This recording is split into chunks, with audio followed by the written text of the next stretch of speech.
오늘은 예레미야가 소명받은 말씀을 우리가 본문으로 전하고 함께 말씀을 나누고자 합니다. 예레미야는 여호와께서 올리신다라는 이름의 뜻이에요. 아나도 출신의 예언자입니다. hil기야의 아들이에요. 성경에서 그렇게 예레미야에 대해서 이야기를 하고 있습니다.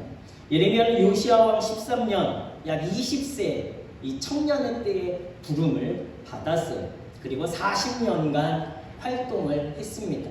처음 20대에는요 이스라엘을 향한 긍정적이고 소망의 메시지를 전했지만 그 이후에 20년은요 이스라엘이 멸망할 거다. 부정적인 예언을 했습니다. 그러나 본인이 부정적이어서 이런 예언을 한 것이 아니라 하나님께서 그렇게 예레미야에게 선포하라고 말씀을 하셨어요. 그래서 어쩔 수 없이 멸망을 예언해야 할 눈물의 선지자로 알려져 있습니다. 전승에 의하면 애굽 이주민들을 말리다가 납치가 되어서 애굽으로 가고 그곳에서 또 우상숭배를 이방 땅에서 우상숭배를 반대하다가 끝내는 돌에 맞아 순교한 선지자입니다. 그 당시 60세로 추정합니다. 40년간 하나님의 말씀을 진실되게 선포하였고 그 말씀이 선포한 대로 예언한 대로 다 이루어진 하나님께 선택받은 예언자였습니다. 그런 예언자를 오늘 말씀해 보면 하나님께서 예레미야를 부르시는 말씀이에요.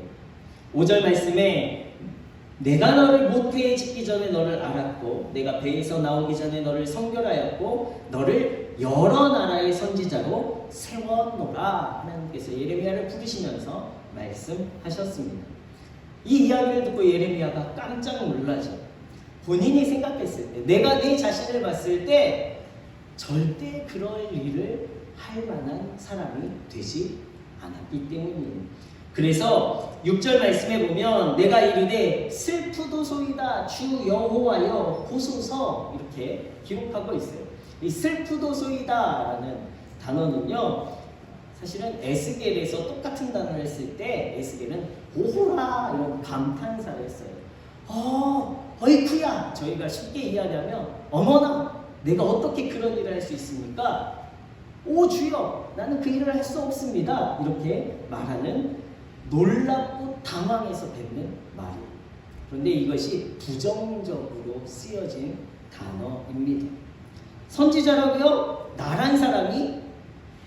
말도 안 됩니다. 그것도 그냥 이스라엘이라는 나라의 선지자면 모르겠지만 이방 다른 나라의 선지자라며 겸손을 나타낸다라는 것보다도요 나는 그걸 할 수 없습니다 라는 뜻은요 부정적이에요. 내가 가서 어떻게 말씀을 전합니까? 그건 할 수 없는 일입니다. 부정적으로 보면요 하나님 잘못 생각하셨어요. 하나님이 잘못 판단하신 거예요 라는 이야기예요. 해서도 안 되는 일입니다. 죽을 수도 있는 일이기 때문이에요. 나는 절대 그 일을 할 수 없습니다 라고 예레미야가 이야기합니다. 그러면서 또 변명하죠. 저에게는요 약점이 있어요. 아이라 말을 할 줄 모릅니다 라는 거예요. 성격도 내성적입니다. 20세의 청년인데 성격이 아이와 같아요. 수줍고 내성적이에요. 사람들 앞에 설 수 없는 성격이라는 거예요. 전 아닙니다. 전 자격이 없습니다.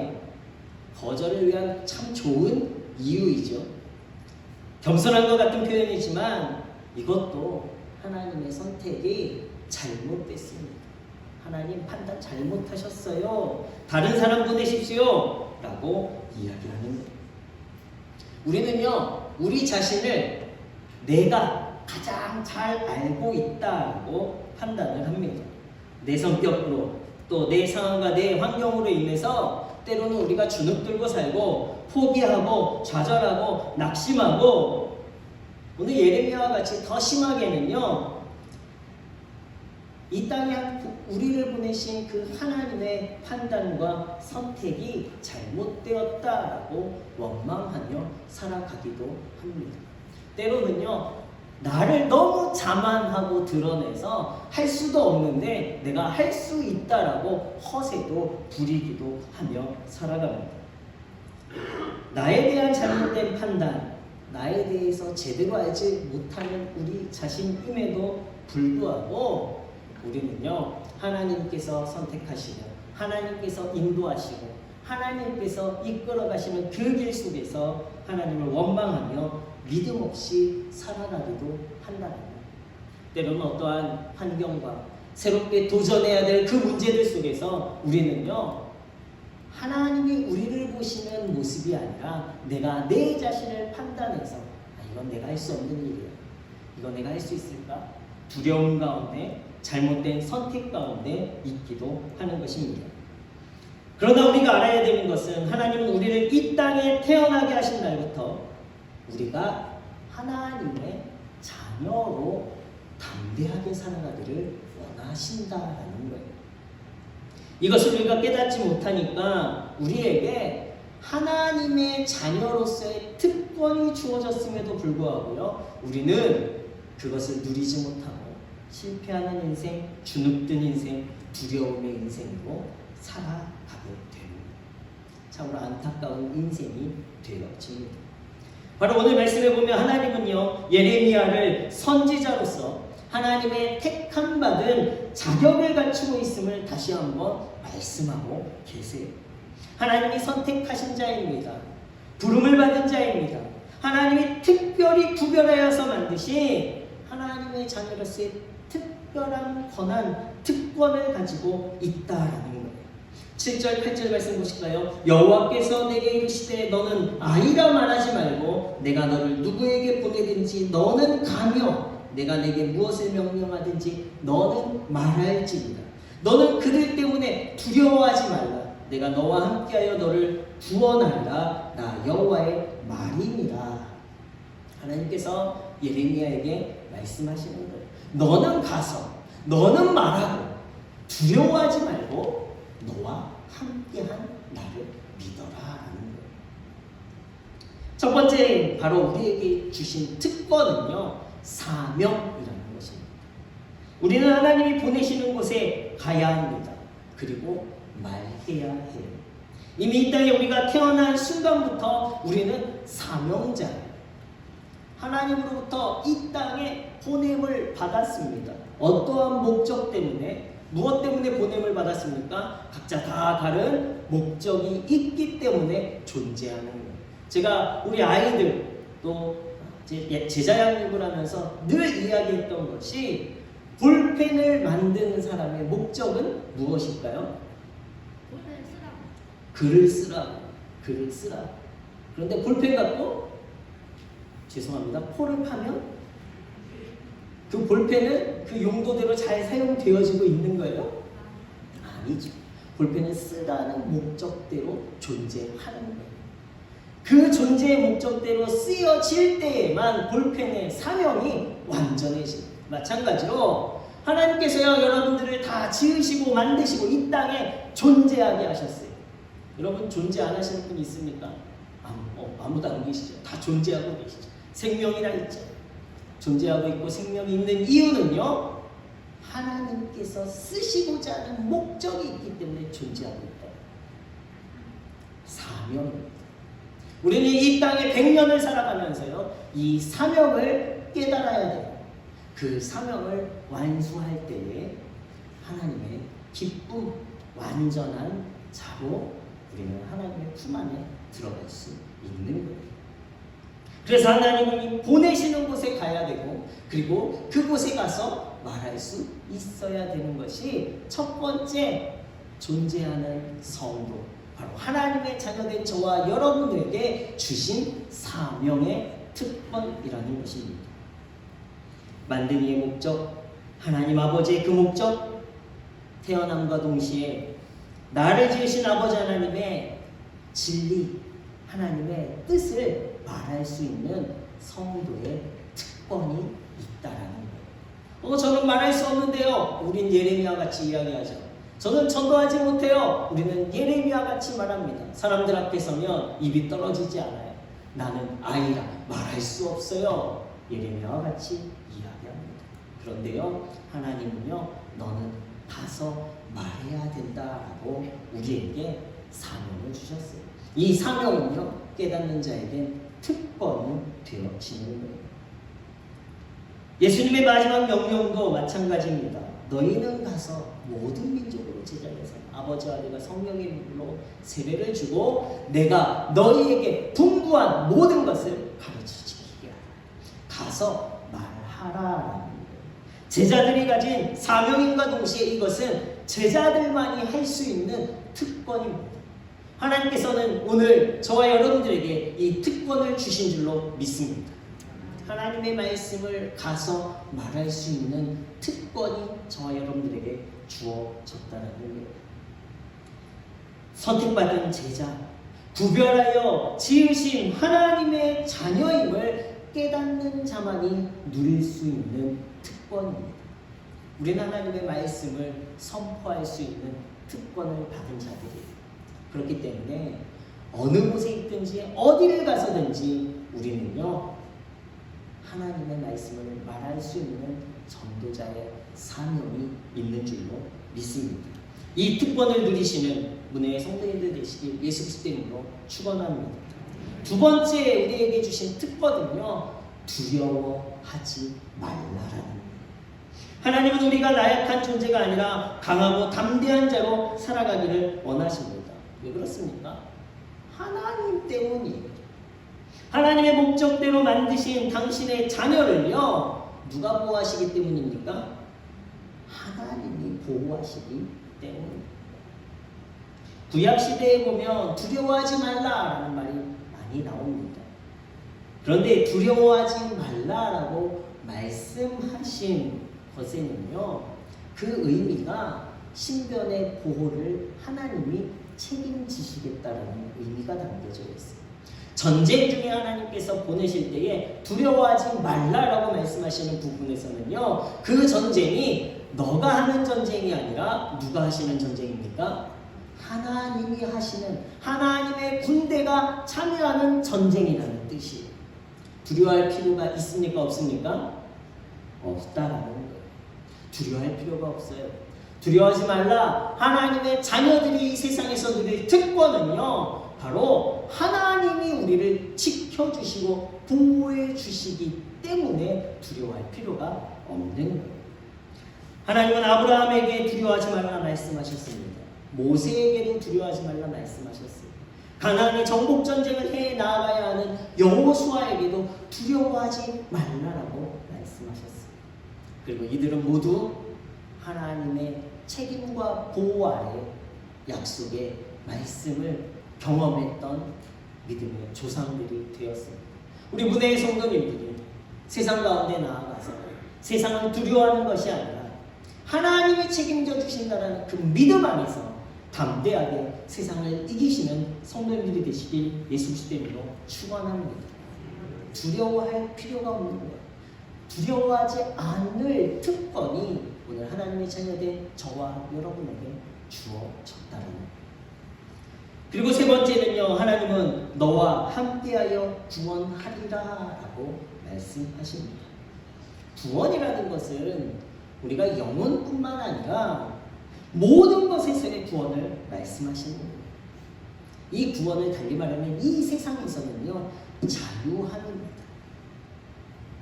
하나님의 자녀들은 모든 것에서 구속당하고 모든 것에 억눌려 억압당하고 살아가는 것이 아니라 하나님의 은혜 안에서 자유하게 살아가는 자들이 하나님의 자녀들이에요.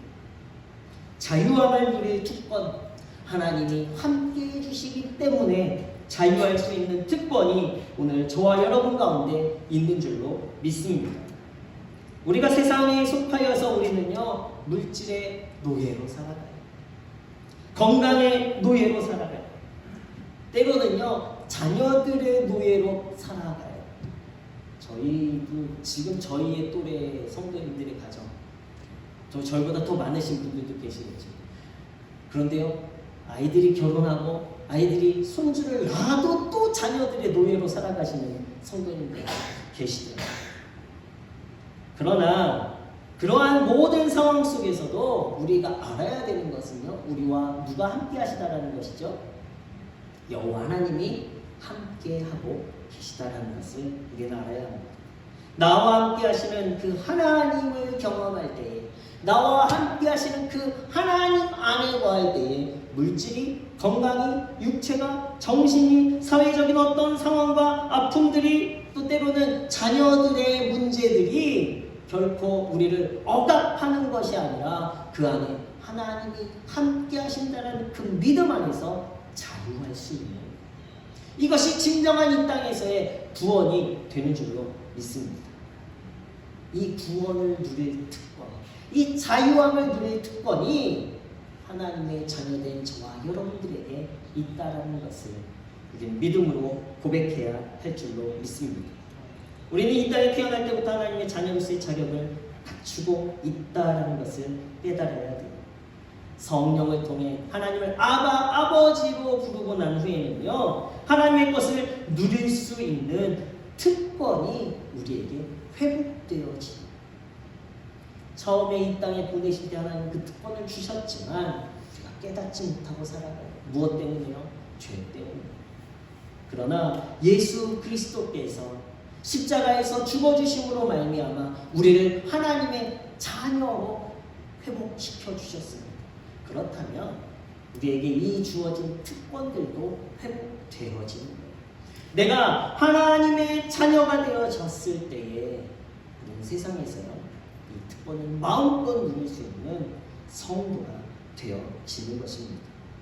하나님은 하나님의 것을 누리며 살아가는 자녀된 우리들의 모습을 보고 기뻐하시는 거예요. 하나님의 자녀된 우리들을 위해서 준비하신 것을 누리며 우리는 담대하게 이 세상 가운데 살아가야 하는 거예요. 우리 아이들을 데리고 큰 대형 마트에 예전 산책 겸 이렇게 갔습니다. 그런데 거기에 가면 시식 코너가 쭉 있어요. 요즘은 코로나 때문에 잘 하진 않지만 저는 이렇게 그냥 지나치려고 하는데 저희 첫째가 어릴 때 저를 막 부르는 거예요. 아빠 잠깐만 와보래. 왜? 그랬더니 같이 그 시식 코너에 가세요. 자기가 좋아하는 돈가스가 있고 자기가 좋아하는 이 떡갈비가 있고 그걸 먹어보고 싶은데 아빠 같이 가세요. 먼저 갔다 오라고. 거기 가서 하나 달라고 하면 준다고 하니까 자기는 말 못하겠대. 아빠가 같이 가야 되겠대. 예레미야랑 똑같죠? 아니라고. 가서 달라고 하면 줘. 그거는 모든 사람이 누릴 수 있는 특권이야. 제가 그 어린아이에게 이렇게 이야기하진 않지만 가서 달라고 하면 다 줘. 근데 안 믿어요. 몇 번을 그렇게 가서 해봐. 너가 할 수 있어. 몸을 비비 꼬면서 안 갑니다. 화가 나서 그럼 먹지 마! 뒤 돌아서 왔어요. 끝내 그 누려야 될 혜택을 못 누리고 돌아온 거죠. 그런데 몇 년이 지난 후에 저희 둘째는 다릅니다. 시식 코너에 가서 안 비켜줘요. 만들어 놓으면 먹고 만들어 놓으면 먹고. 끝내는 제가 필요하지도 않은 만두며 필요하지도 않은 떡갈비를 사와야 되는 미안해서. 공짜잖아. 혜택을 누릴 줄 아는 자. 아버지 하나님께서 보실 때 어떤 자가 이쁘겠습니까? 누리지 못하고 비비고 자기의 체면과 자기의 상황과 이런 것들 생각하면서 아무것도 누리지 못하고 그렇게 살아가는 자녀가 있을까요? 아니면 누릴 수 있는 혜택 마음껏 누리며 기쁘고 만족하며 살아가는 자녀들이 하나님이 보시기에 기뻐하십니다. 다들 주무셨는데 이 마트 얘기에 다들 깨어나시는 거예요. 자녀의 특권을 우리는 누릴 줄 알아야 돼요. 너무나 많은 것에 우리는 두려워하고 너무나 많은 것에 우리는 할 줄 모르고 너무나 많은 것에 하나님께서 보내시고 하나님께서 가서 말하게 하심에도 불구하고 우리는요, 내 상황, 내 체면, 내 지식, 내 만족 때문에 그 모든 것들을 누리지 못하고 살아가고 있는 사람이 하나님의 자녀가 되어서는 안 됩니다. 우리에게 주신 혜택, 예수 그리스도의 보혈, 이 보혈은요, 이 은혜는 모든 사람에게 주셨습니다. 모든 사람이 구원을 받으며 진리에 이르기를 원하셔서 십자가에서 당신의 생명을 내어 주셨어요. 우리 모두를 구원하기 위해 예수님을 십자가에서 대신 죽게 하시고 우리에게 이 혜택을 누릴 수 있도록 하나님께서 사랑을 보여주셨습니다. 많은 사람들이 이것을 알지 못해요. 감추어진 비밀이에요. 그러나 오늘 저와 여러분들은 이 특권을 알고 있습니다. 이 특권은 우리만 누리는 것이 아니라 알지 못하는 감추어진 비밀 가운데 깨닫지 못하는 자들 향해서 가서 말해야 할 특권도 우리에게 주어졌다는 것을 우리는 깨달아야 합니다. 우리는 우리의 삶을 예레미야의 시선으로 살아가서는 안 돼요. 나에 대해서 잘한다고 생각하지만 우리는 나를 정말 모르고 살아가고 있습니다. 그러나 하나님은 우리를 너무나 잘 알고 있습니다. 우리를 만드신 분이시기 때문입니다. 이 자동차에 대해서 잘 아는 사람은요, 자동차의 주인이 아니라 자동차를 만든 사람이에요. 저와 여러분들을 잘 아는 분은 여러분들의 어머니, 아버지, 아니면 여러분들의 자신의 주인인 내가 아니라 우리를 만드신 하나님이 저와 여러분에게 너무나 잘 알고 있다는 것을 우리는 알아야 돼요. 그러면 모든 상황의 주인 되신 하나님께서 우리를 보내시는 그곳에 하나님 나를 왜 보내셨습니까? 하나님께서 원하시는 것이 무엇입니까를 묻고 하나님께 응답을 받을 때에 우리는 그 상황 속에 가장 나를 드러내길 원하시고 그 상황 속에 내가 무엇 하기를 원하시고 그 상황 속에 내가 어떻게 누리기를 원하시는지 그 하나님의 사랑을 발견하게 될 줄로 믿습니다. 세상에 나아가서 두려워하지 말고 하나님이 나와 함께 계심을 믿고 하나님께서 나를 보내시는 그곳에 하나님께서 나를 보내려 하시는 그곳에서 담대하게 하나님의 말씀을 선포하시는 하나님의 자녀로서의 특권을 누려가시는 분의 성도님들 되시길 예수 그리스도의 이름으로 축원합니다.